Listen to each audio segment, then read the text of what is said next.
Leaves are considered the kitchens of the plant. Why? Leaves are the site of food preparation. Unlike other animals, plants do not depend on any other organism for food. They can make their own food, but we humans should depend directly or indirectly on plants for food. Plants are the only organisms that can make food on their own. There are certain exceptions as well, as in science. Okay, so this process of making their own food has a name: photosynthesis. Some of you have already learned about photosynthesis, maybe in 5th or 4th standard. Okay, so I am just going into detail about photosynthesis. What is photosynthesis? What do you mean by the word photo?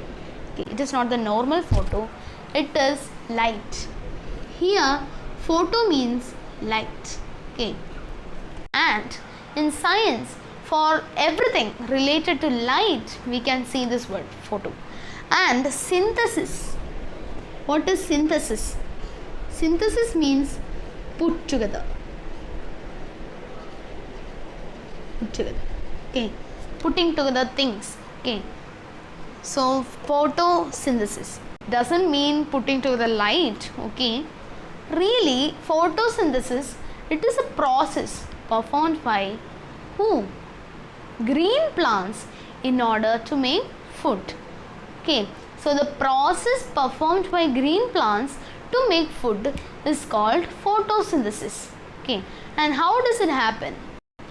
So, how is this process actually happening?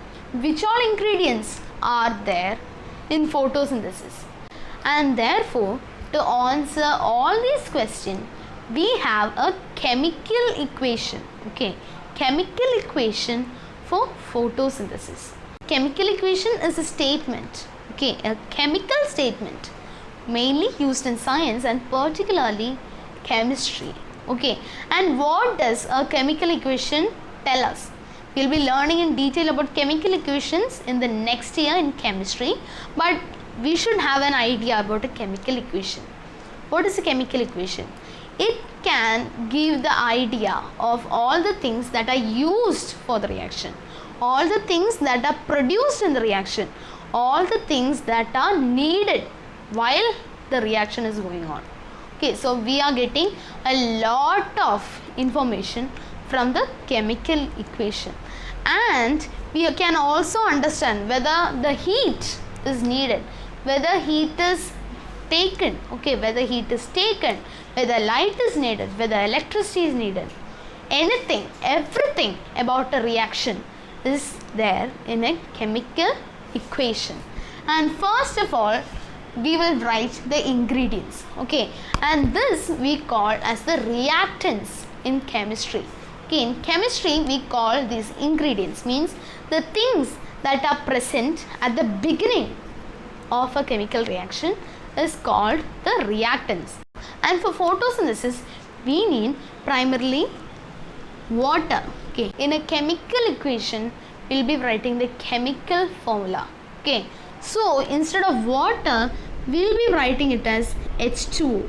Okay, it will be H2O, not water. If we write water, it will be the word equation, and it is always better to learn the chemical equation. What is a formula?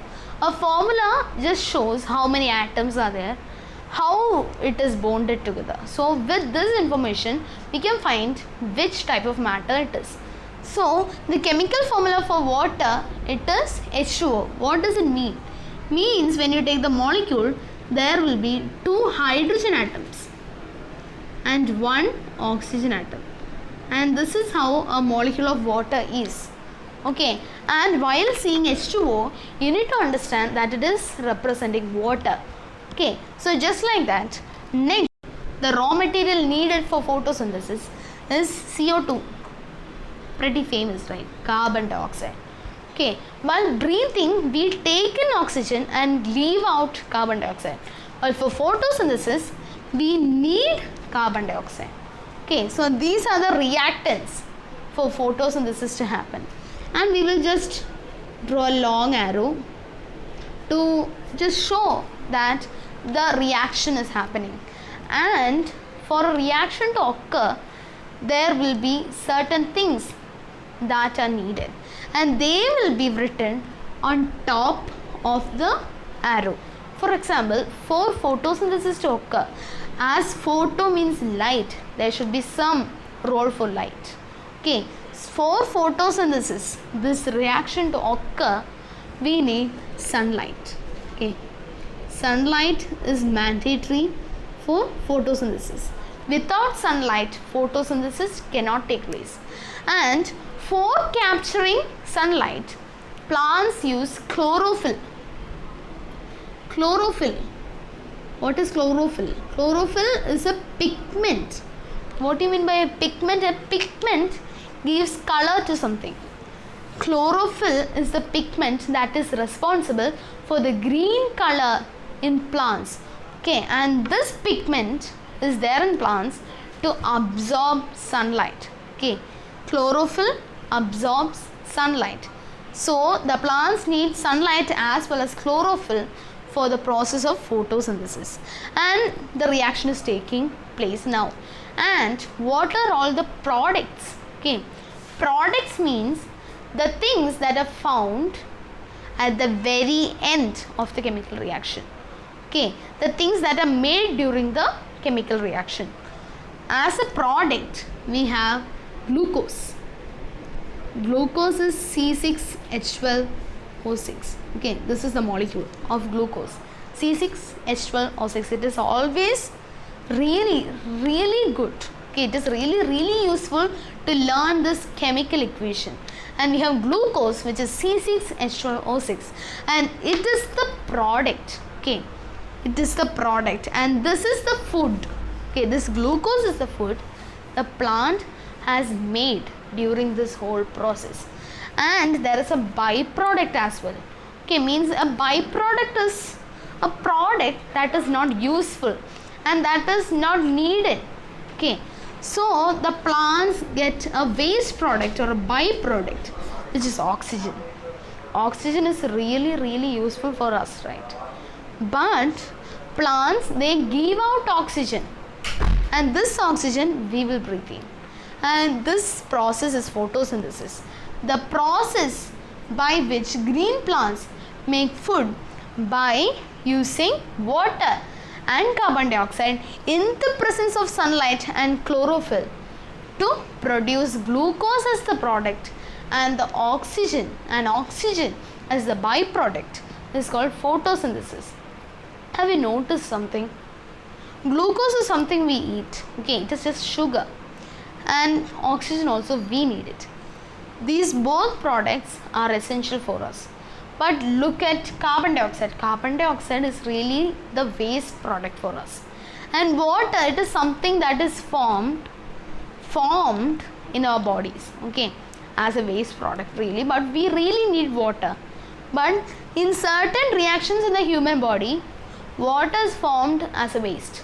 Okay, and along with carbon dioxide, water vapor also go out via our lungs. Okay, through our lungs, water vapor also go out.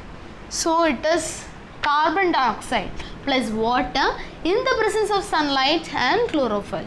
And what does it give? Glucose, which is the food, and oxygen, which is the byproduct.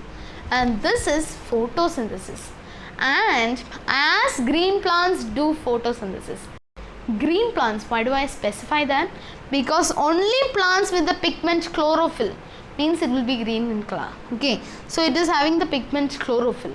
Only plants with the pigment chlorophyll can do this process.